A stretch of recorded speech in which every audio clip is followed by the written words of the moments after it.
Si somos hijos de nuestro tiempo, ¿cómo nos relacionamos con nuestro espacio?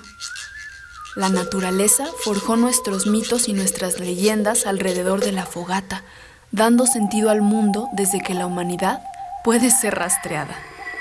Chalchiutlicue, la de la falda de jade, era la diosa del agua, los lagos y los nacimientos.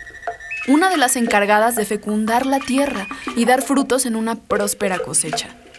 La relación de los mexicas con el agua era cotidiana. Sus calles eran canales, sus alimentos venían de las chinampas. Los vientos de sus dioses recorrían el valle del Anáhuac. Una cosmovisión y cultura paralela a la naturaleza. El agua como catalizador social de Tenochtitlan.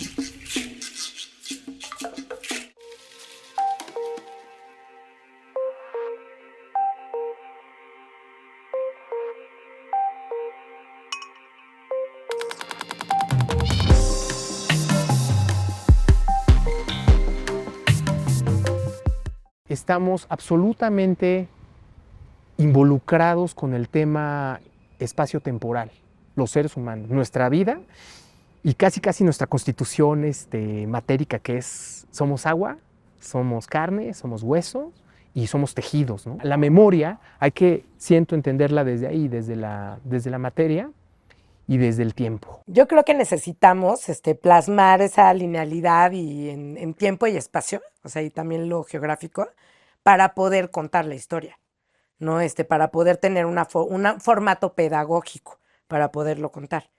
Y obviamente, pues depende de la línea del tiempo que te plantees. Puede ser así, totalmente abigarrada, como dices tú, porque además no nada más es el Valle de México, sino para contar la historia del Valle de México, pues tienes que contar la historia de todas las regiones, ¿no? En Mesoamérica, etcétera, y eso te lleva incluso a otros contextos geográficos, otras latitudes. Este espacio en particular es sumamente fascinante cuando te das el tiempo de verlo desde otra perspectiva.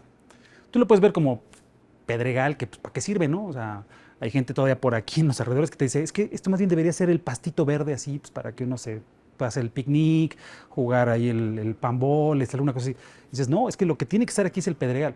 ¿Por qué? Porque estamos hablando de un derrame volcánico de hace más o menos 2000 y pico de años. Esto no estaba así, evidentemente, en ese entonces. Esto era un continuo de vegetación ahí como de bosque y templadón y cosas así.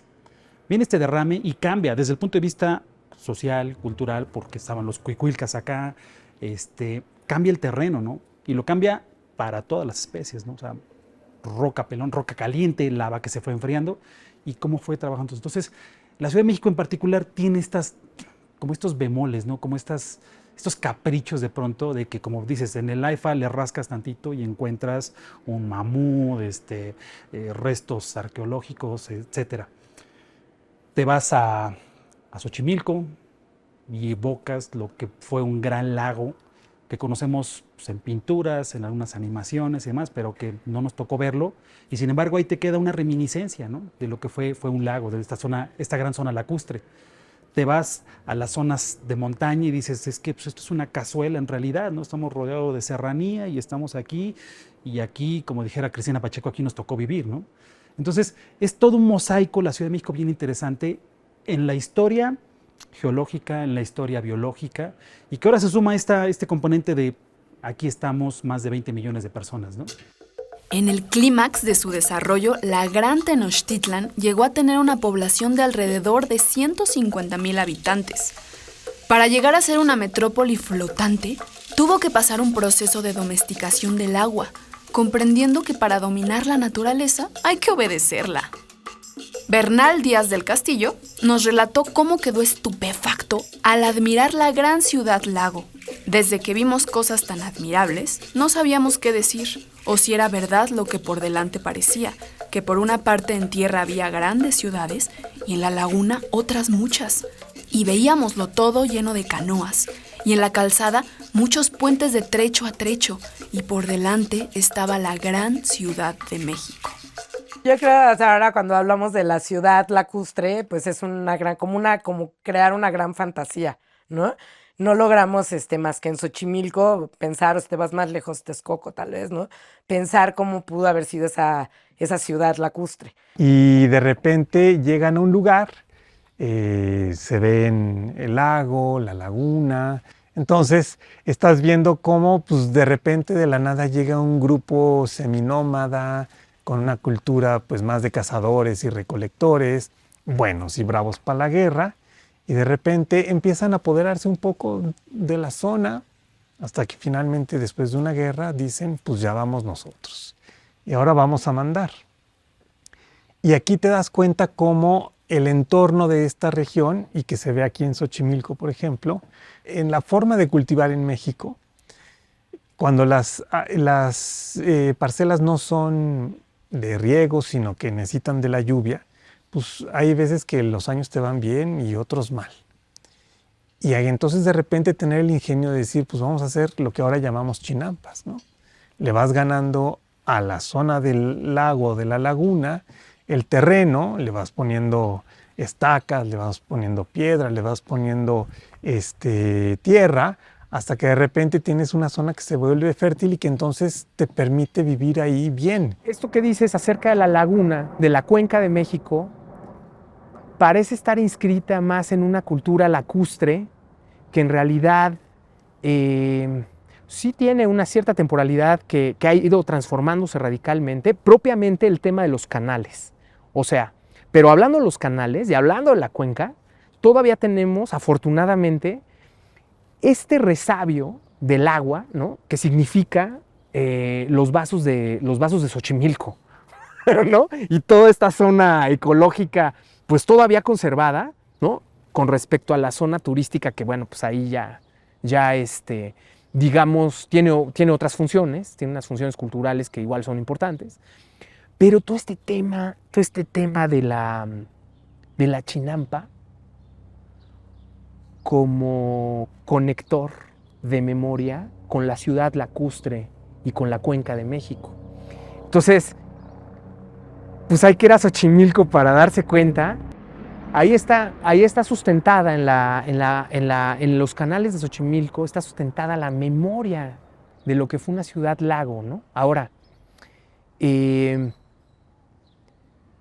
yo creo que sí hay que subirse a esas chinampas y a esas trajineras para saber, para entender qué se siente pues, flotar en esos canales. Y luego imaginarse en estas maquetas que están en el Museo Nacional de Antropología, cómo estaba flotando una ciudad muy al costado, digamos, de los bordes de lo que fue el lago de Texcoco, pero sobre todo la parte central. Todavía hay que imaginarse que hace unos 200 años, unos 300 años, todavía había canales que llegaban atrás de Palacio Nacional, o sea, estaban todavía estas zonas de llegada, que además eran canales que conectaban el centro de la ciudad con Xochimilco y con algunos señoríos que seguramente venían de Tláhuac, ¿no? Entonces, bueno, ya nos clavamos así súper fuerte en el tema lacustre, en el tema de la historia del lago, pero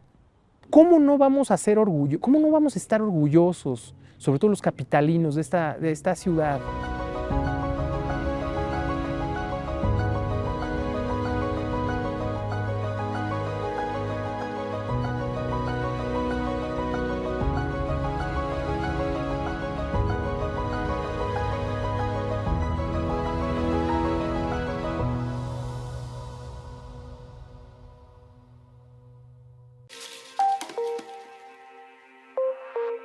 Durante la época de la dominación azteca, se construyó un albarradón para dividir las aguas salobres de Texcoco de las aguas dulces del lago de México. No es fácil controlar el agua. El agua no la puede controlar una persona ni una familia, sino que tienen que ser enormes masas de personas. Y eso ocurrió con la construcción del albarradón por parte de Nezahualcóyotl. Él lo diseña y eso obliga a que se establezca un régimen despótico tributario en México Tenochtitlán, donde todo el poder se concentra en el Tlatoani. Moctezuma es el señor de vidas y de hombres, y él tiene la facultad de poder convocar a los pueblos a trabajar. Si el albarradón comienza a filtrarse, se corre el riesgo de que se rompa y que el agua salada de Texcoco contamine el agua dulce del Lago de México. Entonces hay que taparlo rápidamente. Y eso no es para mañana, sino es aquí y ahora. Y hay una obediencia total porque no se puede disentir. El agua no va a estar esperando a que los gobernantes se pongan de acuerdo. Entonces, el control hidráulico de la cuenca estableció una forma de régimen despótico tributario. Su memoria acuática, pensar en su navegación, pensar en su dimensión, es una cosa que atrapa a cualquier historiador, a cualquier urbanista y a cualquier arquitecto. Es decir, sí pone un montón de preguntas acerca de lo que ha sido el devenir de esta ciudad. Entonces, tu pregunta a mí me parece súper interesante porque a través del agua sí se puede rastrear, por supuesto, se puede rastrear la historia de esta ciudad, incluyendo, digamos, todos los sistemas de almacenamiento, pero además de distribución del agua, que vienen de montañas y de ríos, de pueblos aledaños al Valle de México, es decir, ni siquiera son del Valle de México. El agua de la que se disfrutaba en el Valle de México, pues ya no le echamos, pertenecía a sus mantos freáticos. Durante la época novohispana, las inundaciones fueron el pan de cada día. Desaparecer cuerpos de agua, un sistema de drenaje ineficiente, acueductos carísimos e inservibles, fueron los proyectos fallidos que llevaron a la corona española a plantear el cambio de sede de la capital del virreinato. Humboldt, en su Ensayo político sobre el reino de la Nueva España, resumió el problema y la solución de los españoles. En los trabajos hidráulicos para evitar las inundaciones en la Ciudad de México, el agua fue vista como un enemigo del cual hay que defenderse. La civilización europea no comprende a la naturaleza. De la Ciudad de México yo diría que la gran vocación de la Ciudad de México es la dispersión. Y entonces, como es la dispersión, pues no hay manera de atraparla. O sea, no hay manera de contarla más que por pedacitos. Y bueno, esa historia de lacustre, pues es muy temprano cuando inicia la colonia que se pierde también esa relación con el agua. Bueno, la desecación de los lagos no es nueva. Inmediatamente después de la conquista hay inundaciones en la Ciudad de México española y se busca desecar los lagos porque se quiere construir una ciudad de tipo europeo sobre la ciudad lacustre de México, Tenochtitlán. Y fueron diversos los intentos durante un par de siglos, pero en realidad es Porfirio Díaz quien realmente logra desecar los terrenos. El impacto más fuerte ocurrió cuando se entubaron los manantiales como el de San Luis Tlaxialtemalco para llevar agua fresca a la colonia Condesa en la Ciudad de México. A la fecha la tubería todavía corre por encima de lo que es la avenida Prolongación, División del Norte y División del Norte. Es cuando comienzan a desaparecer las aguas. La gente relata de manera muy triste, recuerda en su memoria el momento en que de un día a otro las lagunas se secaron y donde había peces ahora estaba seco. Fue una tragedia ambiental. 1950, Ciudad de México. El jaibo camina por las inmediaciones del Cine Teresa. Los automóviles marcan la ruta del progreso y los de a pie una vez más se quedan atrás. En Los Olvidados vemos en la gran pantalla Cómo el costo de la modernidad cobra factura a los menos favorecidos. Río Churubusco, Río de la Piedad, Río San Joaquín, Río Consulado no son tan solo vialidades de asfalto. Son ríos que a mediados del siglo XX también fueron sacrificados en el nombre de la modernidad. Entubar el agua era la bienvenida a la vieja ciudad de hierro. O sea, parte de estos ríos y de estos canales que conectaban el centro de la ciudad con los alrededores fueron entubados apenas, como dices tú, 60, 80 años, para crear ríos de carros. Entonces, pues no sé, este efecto Tlatoani que nos cargamos está muy fuerte y alguien pensó en que teníamos que rendirle culto al automóvil, ¿no? Entonces, es la ciudad del automóvil actualmente. Bueno, yo diría que el agua tiene memoria. Cada que se inunda la Ciudad de México es que el agua recuerda que es suya, ¿no? Es propiedad, somos propiedad del agua. Entonces, en todo momento, la Ciudad de México nos recuerda que es memoria.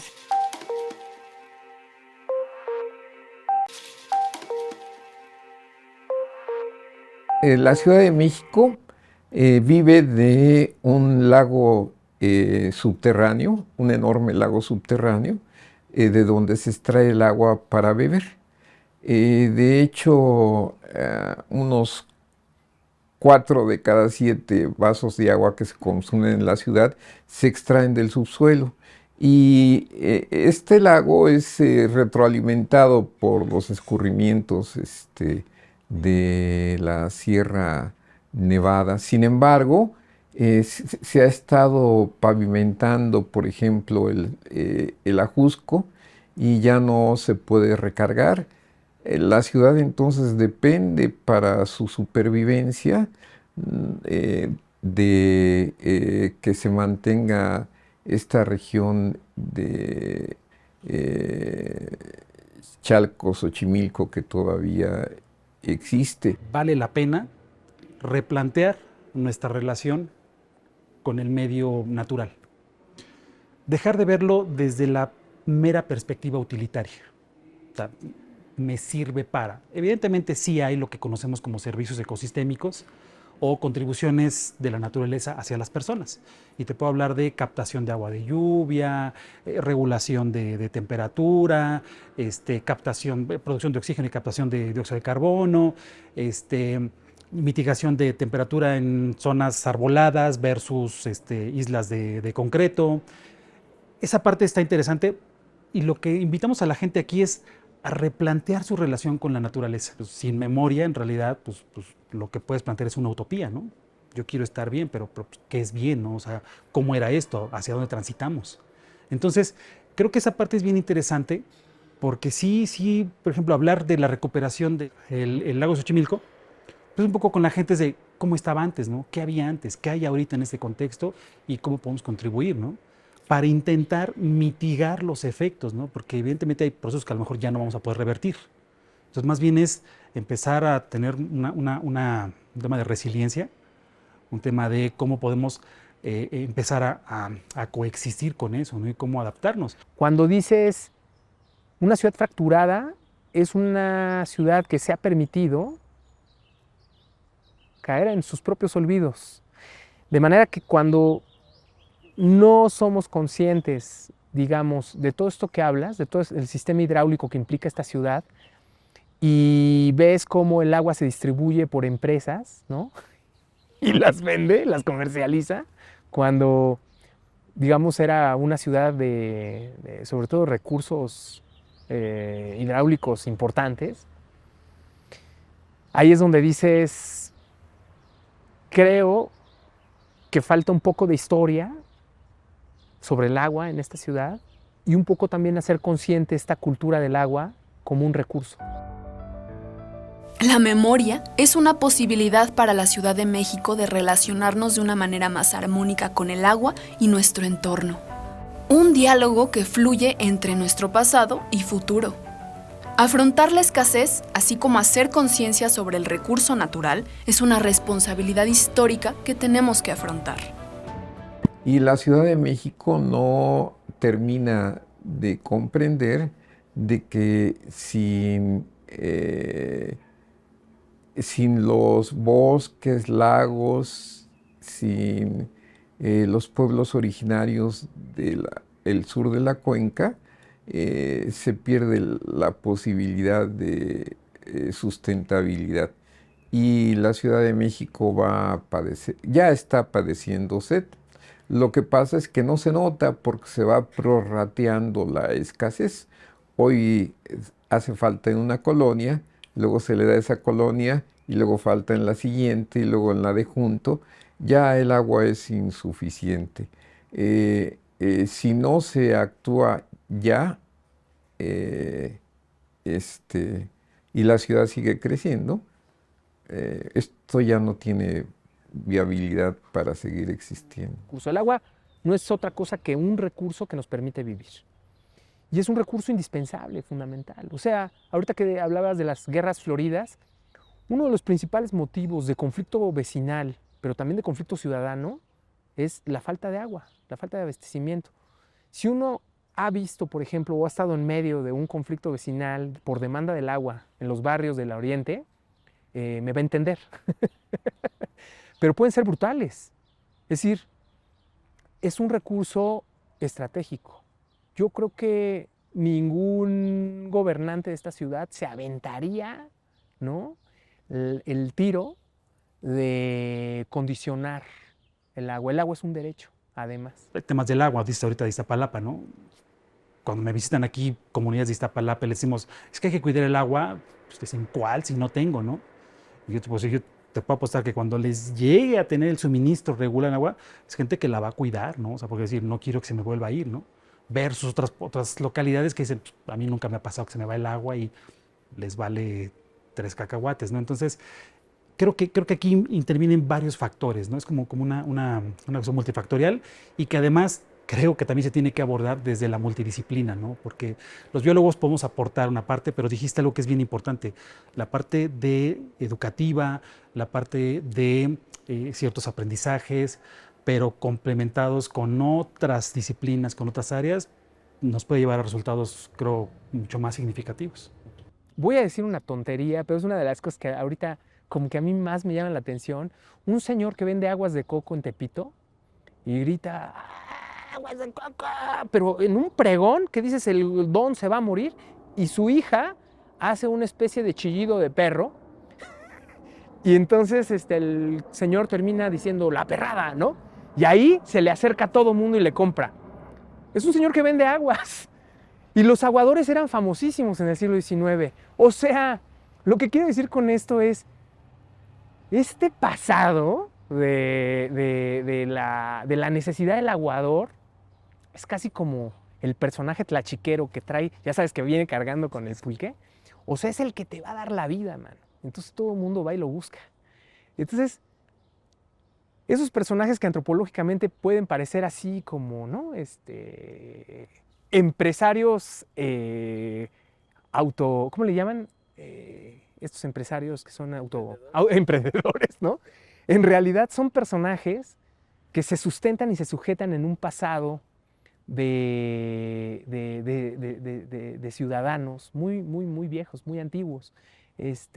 Y bueno, esto además tiene completa relación con estas réplicas que hicieron del Salto del Agua, ¿no?, que están ahí todavía en Eje Central.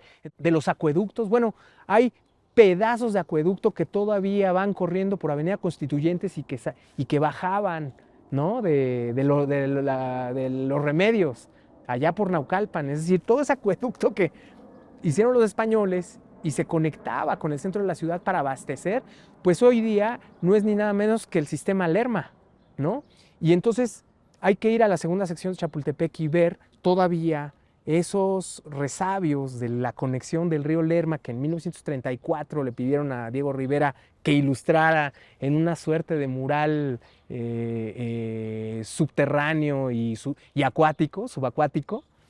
Todavía está ahí, es el cárcamo de Dolores, ¿no? Ese cárcamo, ese hoyo, por ahí, por ese hoyo atravesaba el agua que venía a la ciudad. Entonces, bueno, en fin, lo que quiero decir es, hay un montón de señales y de hitos urbanos que te enseñan que estamos absolutamente relacionados y conectados con nuestro pasado.